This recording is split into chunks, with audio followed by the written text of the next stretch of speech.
Yes, my people, today I was moved to, explain this thing, the origin of Igbos. Naturally, I have interest in history. I noticed it that I have interest in history, and it's not about having interest, at least tribe should have and know where they come from.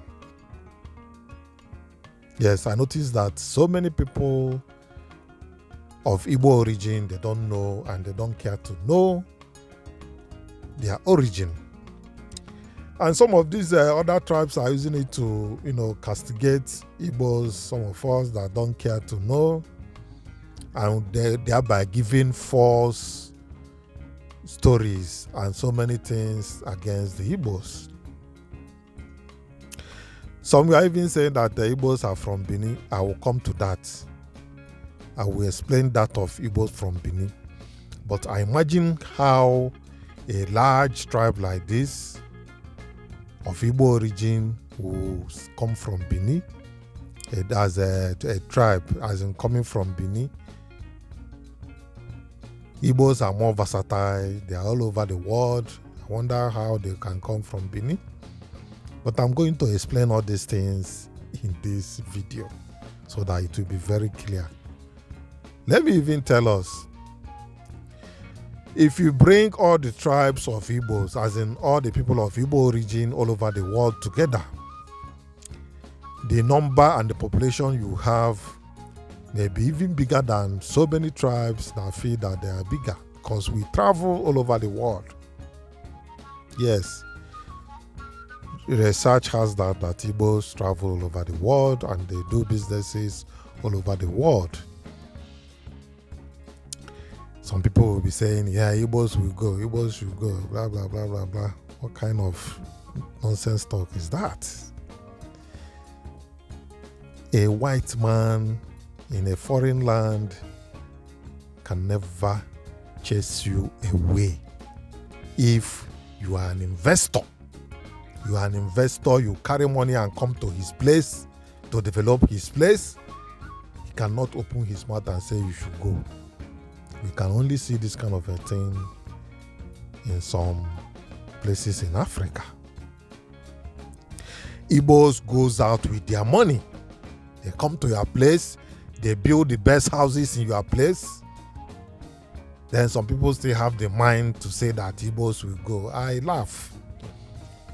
By the time the consciousness that Igbos should go will come all over the Igbos, then wonders should start happening in the southeast. There's no two ways about that. So, but however, let's just keep that one aside. Let's focus on why this video is being made, which is the origin of Igbos. I want to make it known to so many of us. Coming to the history of Igbos have their forefather who is Eri. His name is Eri. Eri have sons. One of the sons is Aguleri. Aguleri, that town called Aguleri, is his first son. Aguleri is a large place and they have boundary with Igala.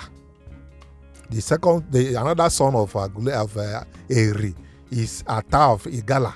Igala, that's Ata. It's from Igala. I will come to a little explanation about that. Another son of Eri is Nri. This Nri, Aguku side Nri. That's another son of Eri. Another one is Oba. Oba is another son of Eri. Oba traveled out. He sojourned down to Benin. I'm coming to your story. Oba sojourned down to Benin. Before the establishment of Benin, go and find out. There is this existence of Igodomigo or something like that. That is the former Benin. So Oba went down to that Igodomigo. Oba formed part of that Igodomigo with some other people. and became famous there. Later, the Portuguese came to do slave trade in Benin. That later become Benin. When Oba said no, that will not exist, he seek for support. He seek for warriors from far places, from his place and other places.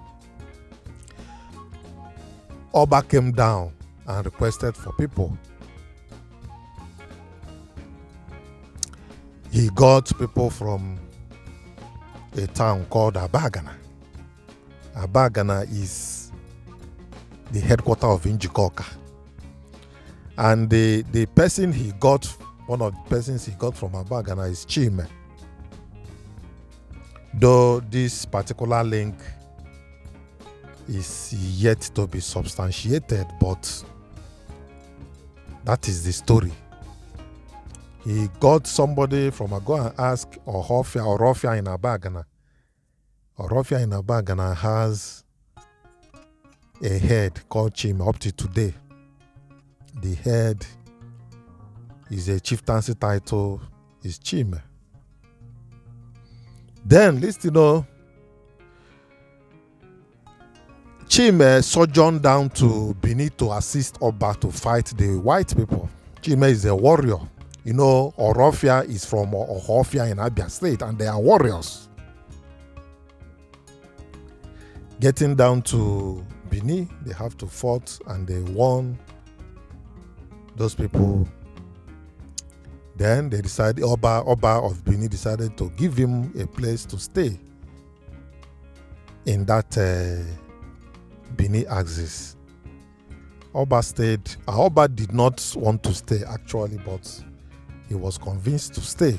But he stayed for a while, and later things are not going well. He decided to move back to this side of Igbo land. On coming back, that's Chime himself that went to Benin to fight. After fighting, they are coming back with his people. Chime didn't make it back to the southeast. He died along the way. Then his people now became Chime, these people that settled in Igbo part of Delta State.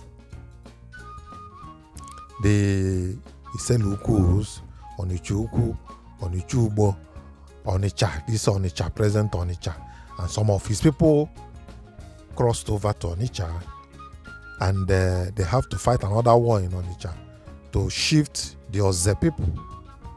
They fought the Oze people and they took the major part of Onitsha. But the Oze people are still there in Onitsha. Then, on the part of Aguleri, which is the first son, Aguleri remains the first son. The tomb where Eri, the father of all these people, Igbo people, where he's buried is there at Aguleri Obu. They call it Obu God. His burial place is there up to today. Even the Chime that died, along that his place, he died somewhere along that on Uchuku as he was buried, and the place where he was buried is still there up to today. Then the Obugad, the tomb where he was buried is there at Aguleri. And that is why Nri, some Nri people claim that they are the first son, but no, they are not the first son. Nri is not the first son of Eri. Nri has that inherited the spiritual nature of Eri, because Eri is a spiritual person. He's like a foreseer, he's like a prophet. That Eri, the father of Igbos, is like a prophet, and Nri inherited that prophetic thing, of which Nri is more traditional. You see the thing? So Nri inherited that traditional nature of that Eri. And that is the simple truth about that. Well, I think I will just end it for now. Maybe later I will give a more detailed, update concerning this. You see this Ogwashi Ukwu, Ogwashi, Ogwanshi, Ogwanri. That place is Ogwanri. Ogwanri is their tongue. Or that's why they are calling Ogwanshi. It is their tongue. They are from Nri. They left Nri and come down to that Ogwanshi, Ogwashi.